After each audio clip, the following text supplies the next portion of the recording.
I'm Anil Kumar, and in this video we will understand definition of relations. Relation is an association between two groups. They are bound by a set of rules so that every element in the first group has one or more corresponding link in the second group. Now let's try to understand this definition with the help of an example. Let us say that Joseph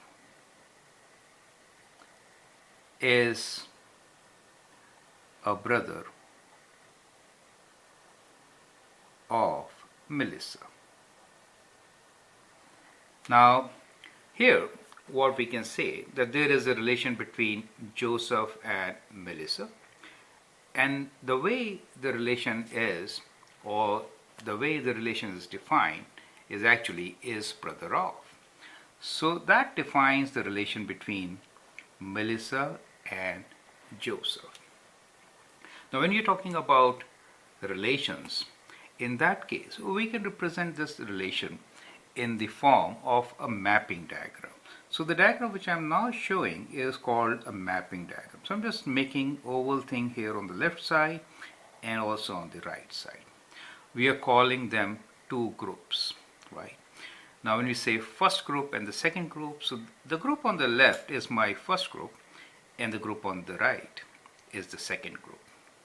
When I say Joseph is a brother of Melissa, it is very clear that the relation defined between the two is brother, right? So in short, I will write down this relation here with an arrow.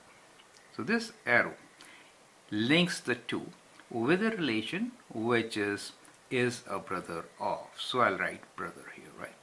Okay. Now many times in the test paper we have seen students making a common mistake. So I'd like you to understand and avoid that mistake. Now, who are we talking about? So that is to say, what is the subject in this? Joseph is a brother of Melissa. So we're talking about Melissa, right? So subject here is Melissa. So we put Melissa on the left side. That means the first group. So we write this Melissa here. Joseph is a brother of Melissa. Joseph goes into the second group. This is very important to understand with the arrow in between, right? So when you write a rule which reflects the relation, Joseph is a brother of Melissa. In that case, in the first group, which, let me write here first group, and this is my second group.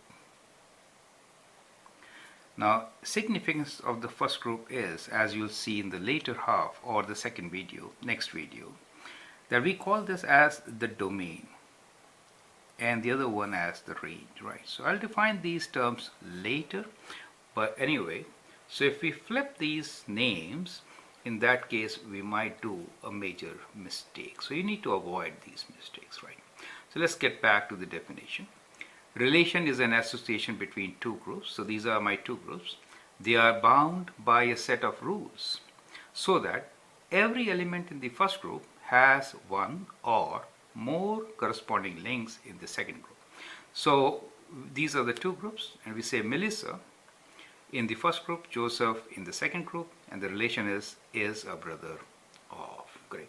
So that is how we represent it, and this is also referred to as a mapping diagram. So let me just write down the term mapping diagram here.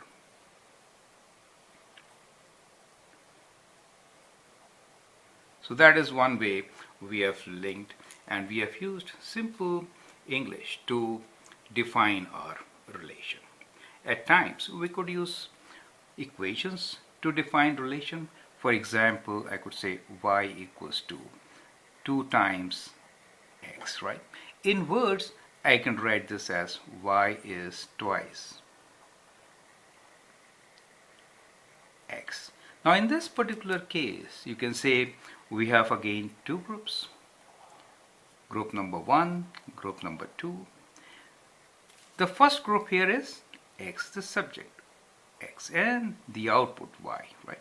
So at times in mathematics, we also use input output to relate relations. So let me make input output diagram here along with the mapping diagram. So these are all alternate ways of looking at the same thing. So here we say the input, let's say input, and then the output. Input in our case is X, the output is Y, right?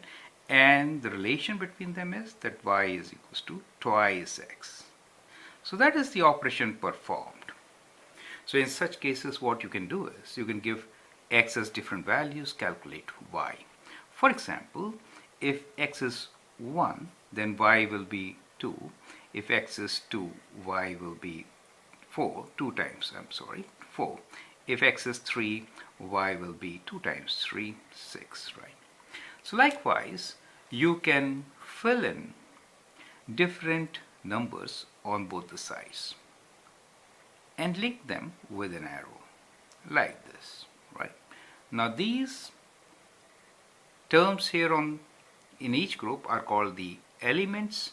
So there are elements in X, there are elements in Y, elements in X form domain, and elements in Y form range for a given relation, right? Now let's get back to the first relation and explore it further. Now let us say that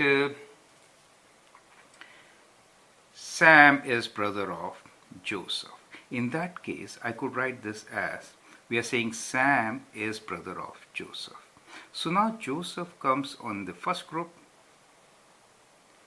and Sam gets into the next group, and the relation between them is brother of, right? So now Sam is brother of Joseph. Joseph is the subject, so it gets into the first group.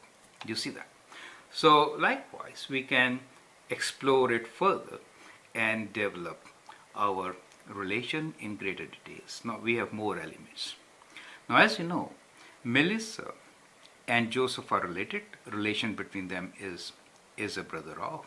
Similarly, Joseph and Sam are related, and the relation is a brother of. So Melissa actually has two brothers. So we could also link Melissa with Sam. Do you see that? We could also link Melissa with Sam. So Melissa has two brothers, Joseph and Sam, in this particular example. Do you get the idea, right? So at times you may also see that, now let's explore the middle part of this definition, which says they are bound by a set of rules so that every element in the first group has one or more corresponding links in the second group. So you could have more than one link in the second group from the first. You see that part? So it is one-to-many relation. In this particular example, it is one-to-one relation, correct? So these are different types of relations which we could have, and we'll explore these types of relations in further details in coming videos. But I hope with this example you have understood the very basic concept. So whenever we have two groups linked with a rule, then we say that there is a relation between the two groups. The subject part of the relation gets into the first group, which is domain for us, and the other part, which is linked with the relation, forms elements of the range. You could represent relation in different ways. You can represent relations in words, so that is what we had, relation in words, right? You could have relation in the form of an equation, or you could have relation in the form of a diagram. So there are different ways in which a relation can be represented. Diagrams could be mapping diagrams, and could be input-output machine diagrams, or could be some tables, right? So tables also can represent relations. Important thing which you understand here also is, from a sentence or a phrase or a clause, how to figure out which part is in the first group and which is in the second group. Now in the coming videos, we'll talk about the technical terms, which are domain range, elements, ordered pairs, and the way to represent them, the relations in the form of set. I hope you understand the concept. Please do follow the links and do the related videos to understand in further details this topic on relations. Thank you and all the best.